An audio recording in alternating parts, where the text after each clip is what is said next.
Hello, welcome back. I thought today would be fitting to talk about the deaf card. Today I did a reading, and one of the cards I got in my reading was the deaf card. It was actually this one from the Herb Crafters. It's kind of interesting. I've been drawn to the Herb Crafters Tarot again. In my part of the world, it's cold.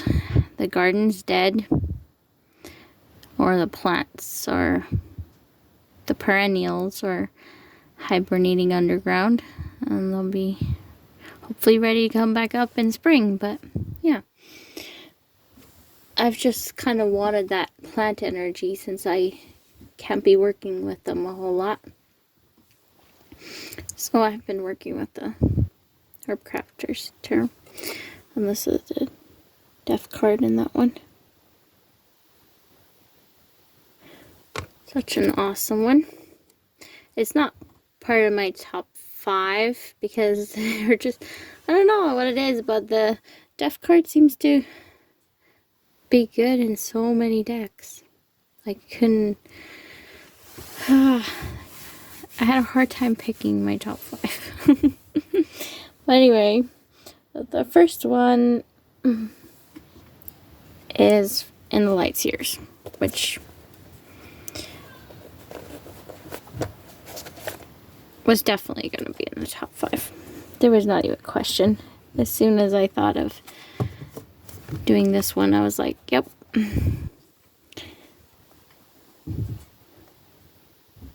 Death and rebirth. Again, reminding of that cycle of winter time. Things are dying, but also there'll be spring again, and there'll be rebirth of the plants. Seeing through the veil of death.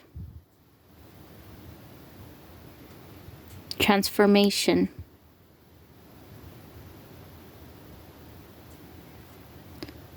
Yeah, and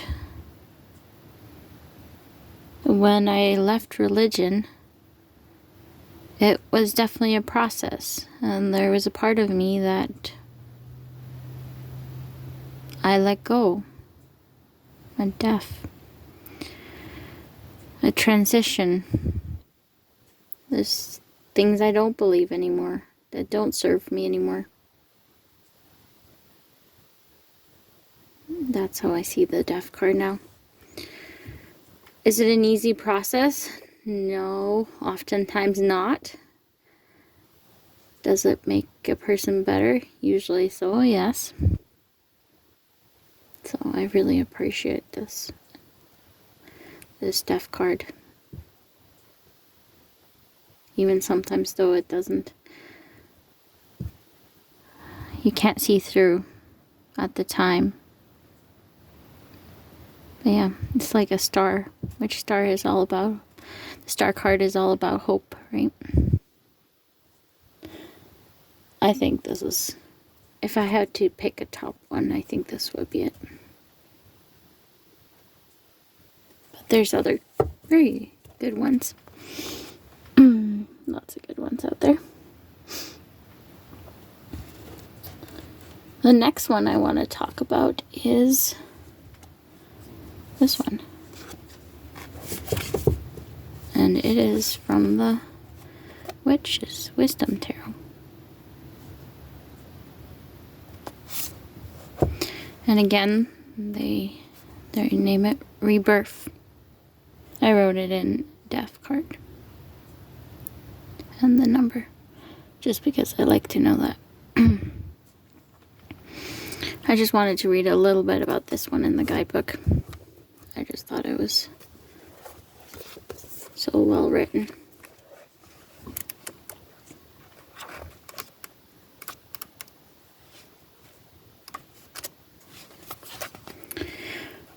Rebirth, wisdom.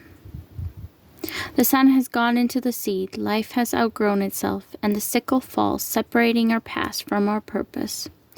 When wisdom is the harvest, nothing is wasted. The pilgrim learns an ancient magic. A single stalk of wheat held aloft is a sign that all that falls shall rise again.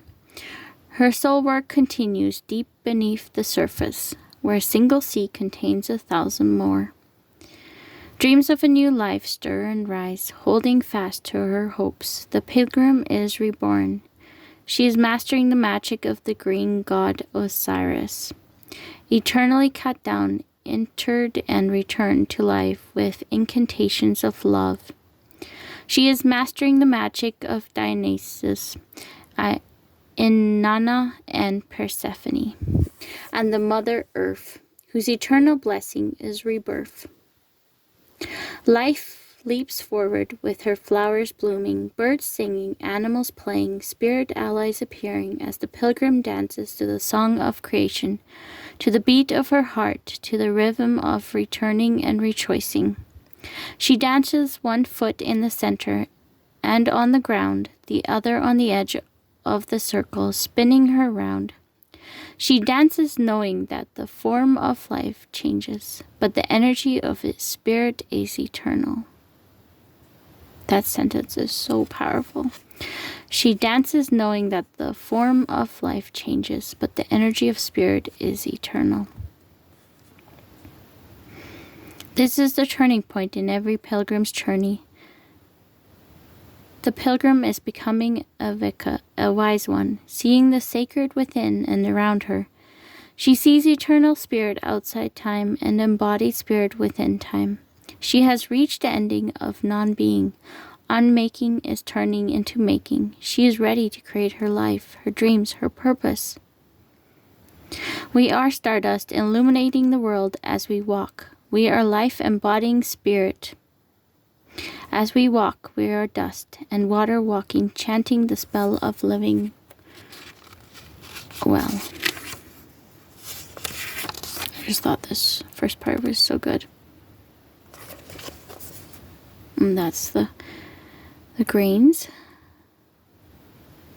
They got harvested, and then when they fall, they regrow.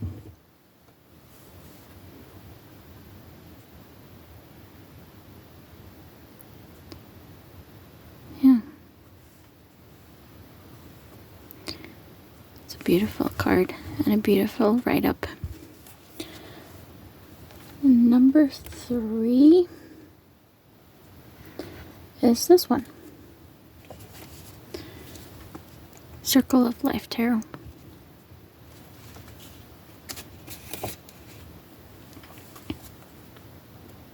I don't have a big guidebook for this deck, but I just really enjoy the image.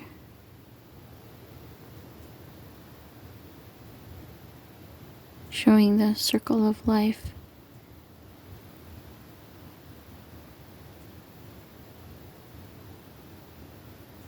Yeah. I just think it's so beautiful. I'm very excited to work more with this deck. I think it has really some powerful messages.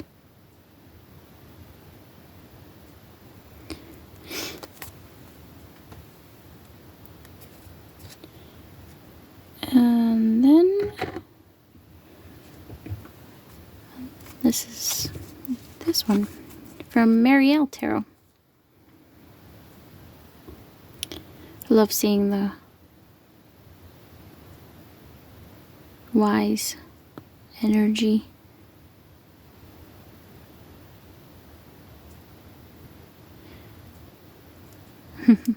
There's a praying mantis on here. And the flowers.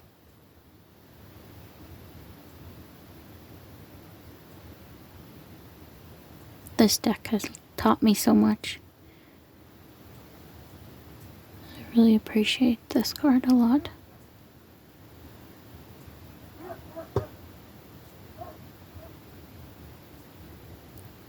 It has helped me to grow and process trauma.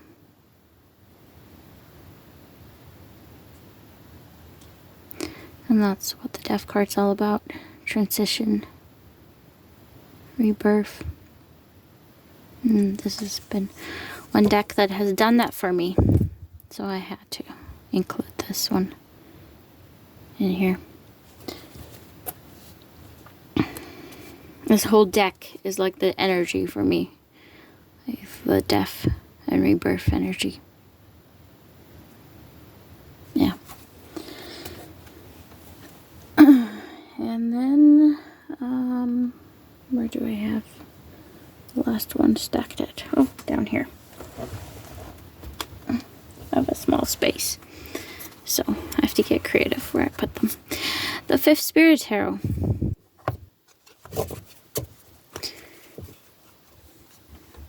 Again, showing the cycles of life. Being born, growing up. But then there's a little butterfly here. Death is not the end, just like in the Herb Crafters. You see the same butterflies.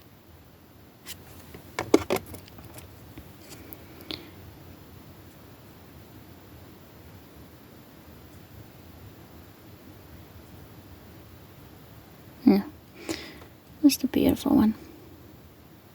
So those are my choices. And my favorite ones. There's so many good ones. It was hard to choose and narrow down to 5.